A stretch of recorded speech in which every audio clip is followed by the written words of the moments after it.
Hi there, guys. Welcome to our YouTube channel English Literature. In today's lecture, we will cover the introduction of the poem Wintering by Sylvia Plath. So, let's begin with the topic. Wintering poem Sylvia Plath की poem collection bee sequence के last poem है. इस collection में 5 poems included हैं. Let me name them. Excuse my writing. Screen पे इस तरह की राइटिंग आती है. ओके, सो नंबर 1 है द बी मीटिंग्स. सेकंड है the arrival of the bee box. Third है हमारे पास स्टिंग्स. फोर्थ है हमारे पास द स्वॉर्म्स, जो कि ऑल्सो अवेलेबल है हमारे यूट्यूब चैनल पे. You can search it out. और लास्ट है हमारे पास wintering. The wintering was written in early days of October 1962. Sylvia ने ये सारी 5 poems in the state of turmoil और एंगर में लिखी थी. उनकी शादी एक famous English poet Ted Hughes से हुई थी, लेकिन उनकी शादी फेल्ड थी because of the because Ted Hughes had some affairs. उनके 2 बच्चे थे जिनको प्लैथ ने ही लुक आफ्टर करना था. और वो साथ ही साथ एक कॉटेज में रह रही थी और उनको वहाँ से मूव आउट करना था to an apartment in London. उन्होंने एक लेटर लिखा था अपनी मदर को 9 अक्टूबर 1962 में, जिसमें वो कहती हैं, Everything is breaking. My dinner set is breaking in half. The health inspector says the cottage should be demolished and there is no hope for it. Even my beloved bees set upon me today when I numbly knocked aside their sugar feeder and I am all over stings. इस pome के 10 stanzas हैं और हर stanza में 5 lines हैं जिनकी different length है.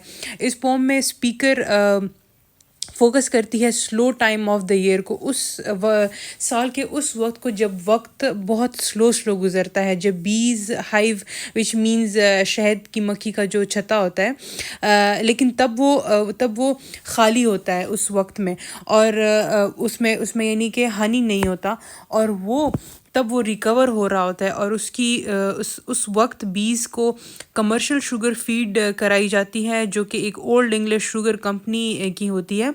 अब अगर इसको मेटाफोरिकली देखा जाए तो speaker is facing transformation.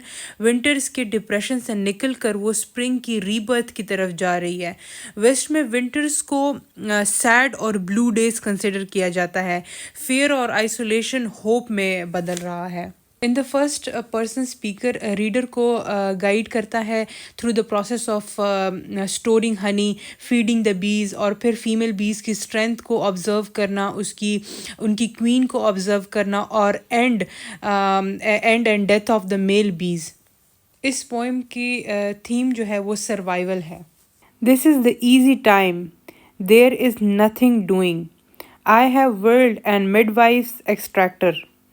I have my honey, 6 jars of it, 6 cat's eye in the wine cellar.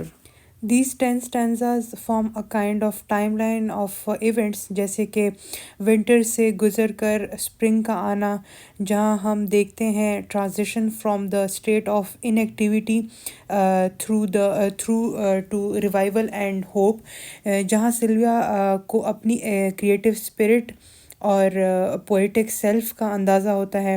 Ultimately this poem is all about survival, bees का सर्वाइवल, उनके हाइव का, और साथ ही साथ survival of the पोइटिस and her work.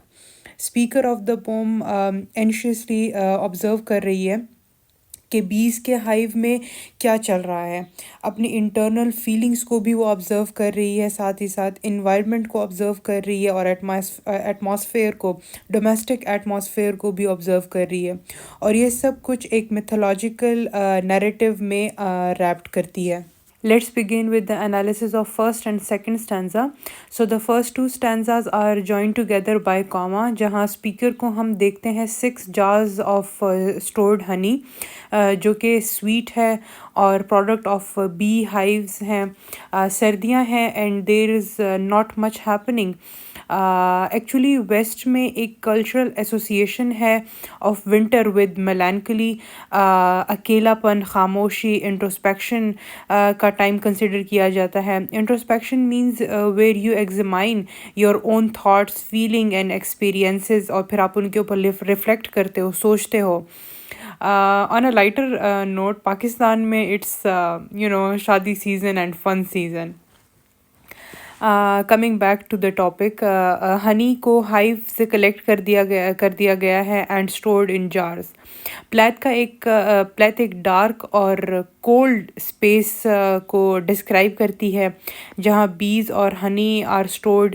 یہ symbolise کرتا ہے ایک انسان کے انر اسٹرینتھ اور کریٹیوٹی کو، جو کہ اس کے اندر چھپا ہوتا ہے لیکن ان ایکٹیو ہوتا ہے. But it is very very essential. Tone یہاں پر سیڈ اور بے رحم ہے، but it still suggests preparation for survival. Critically if we see, تو یہ پلیتھ کے غور اور فکر کو شو کرتی ہے اپنی ایموشنل اور مینٹل اسٹیٹ پہ ڈیورنگ ٹف ٹائمز.